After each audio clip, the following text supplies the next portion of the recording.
কিছু কিছু ভুল আছে যা কখনো শুধরানো যায় না।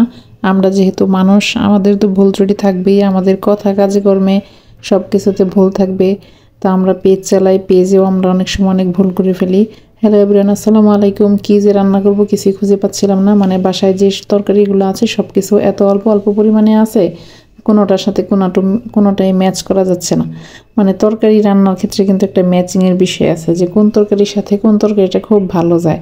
তো কোনো কিছু ম্যাচ করা যাচ্ছে না। এটা হচ্ছে একটা গাছের ছোট পেঁপে। তো পেঁপেটা এত বেশি বড় না যে আমি পেঁপে দিয়ে একটা তরকারি রান্না করে ফেলবো, অথবা এটা দিয়ে একটা ভাজি করে ফেলবো, এরকম এত বড় না। আবার গাছেরই কিছু ঢেঁড়স ছিল আর কিছু কচুরমুখী ছিল, মানে কোনোটার সাথে কোনোটাই ম্যাচ হওয়ার মতো তরকারি না। তো ভাবলাম আচ্ছা ম্যাচ না করেও তো খাওয়া যায়, একদিন ম্যাচ না করেই খেয়ে দেখি কেমন লাগে। কি করবো এখন, যা আছে তাই। ভিডিওটা অনেকদিন আগের, যখন বন্ধ ছিল সব কিছু তখনকার সময়ে। তো ওই সময় আসলে মন ভালো ছিল না, কোনো কিছু করতে ভালো লাগতো না। তো এর ভিতরে আবার বাসায় তরকারিও সব কিছু শেষ হয়ে গেছে, বাইরে ওইভাবে যাওয়া হচ্ছিল না, শাটডাউন চলতেছিল। তো এর ফাঁকে হচ্ছে তরকারি রান্না করতে হবে। তো আমার কাছে ভাবলাম যা আছে আমি আজকে তাই দিয়ে, ম্যাচ হবে না, তারপরও কিছু একটা রান্না করার চেষ্টা করব। তো বাসায় আবার এদিকে বড় মাছ নাই, আছে কিছু ছোট মাছ। ছোট মাছ আমার খুবই পছন্দ। তো ছোট মাছ দিয়ে ভাবছি কিভাবে রান্না করব, এইগুলা দিয়ে রান্না করলে ছোট মাছ ভালো লাগবে কিনা।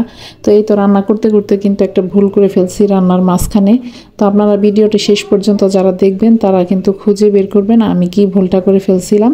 আর আমি যে কথাগুলো বলতেছিলাম সেটা হচ্ছে যে ভুলের কথা, আমরা জীবনে চলার পথে অনেক ধরনের ভুল করে ফেলি। কিছু কিছু ভুল কিন্তু আসলে শুধরানোর সময়ও থাকে না, সুযোগও থাকে না। তো যাই হোক, তারপরে তো জীবন থেমে থাকবে না, জীবন চলতে থাকবে জীবনের মতো। তো আমি এই তো রান্না শুরু করে দিচ্ছি। আমাদের ভুল থেকে শিক্ষা গ্রহণ করা উচিত, এবং আমরা যখন পেজ চালাইতেছি পেজে নানা রকম ভুল ত্রুটি করে ফেলি। তাই আমি বলবো যারা নতুন পেজ খুলে কাজ শুরু করছেন তারা কিন্তু জেনে বুঝে কাজ করবেন, তাহলে হয়তো অল্প কিছু দিনের ভিতরে আপনারা মানে সফলতা পেয়ে যাবেন। আর যদি ভুলগুলো করতেই থাকেন তাহলে পেজে কাজ করবে না অনেক বেশি। আমার এরকম পরিচিত দু একটা আপু আছে যারা অনেক দিন কাজ করতেছে, কিন্তু 3-4 বছরও হয়ে গেছে, কিন্তু তারা কিন্তু মনিটাইজেশন পায় নাই। কারণ তাদের ওই যে ভুল কাজের জন্যে, কারণ সেই ভুলগুলো কেন ভুল হচ্ছে, কি ভুল করতেছে সেটা কিন্তু আর মানে খুঁজে পাচ্ছে না। এটা আমি একটা ভুল করে ফেলছি যে এই মুহূর্তে দেখেন, ছোট মাছগুলো আমার উচিত ছিল যে উঠায় রেখে তারপরে তরকারিগুলোকে দেওয়া, কিন্তু আমার মন যে কোথায় ছিল আমি জানি না। সেই ছোট মাছের ভিতরেই আমি এই যে শক্ত শক্ত তরকারিগুলো দিয়ে দিয়েছি। এদিকে ছোট মাছ তো সিদ্ধ হয়ে গেছে, তারপরে আমার তরকারির সাথে পুনরায় আবারও সিদ্ধ হয়ে মানে শেষ পর্যন্ত মাছ আর আমি তরকারিতে খুঁজে পাইনি। এই হচ্ছে আমার তরকারিতে আজকে মারাত্মক একটা ভুল করে ফেলছি। তো যাই হোক, খাওয়ার সময় এটা খুবই খারাপ লাগছে। ছোট মাছগুলো অনেক মজার ছিল, কিন্তু আমার রান্নার ভুলের কারণে দেখেন, তারপরেও তরকারি খেতে ভালো লাগছে আলহামদুলিল্লাহ। কিন্তু ওই যে মাছগুলো বললাম একবারে নরম হয়ে মানে ভেঙে ভেঙে গেছে।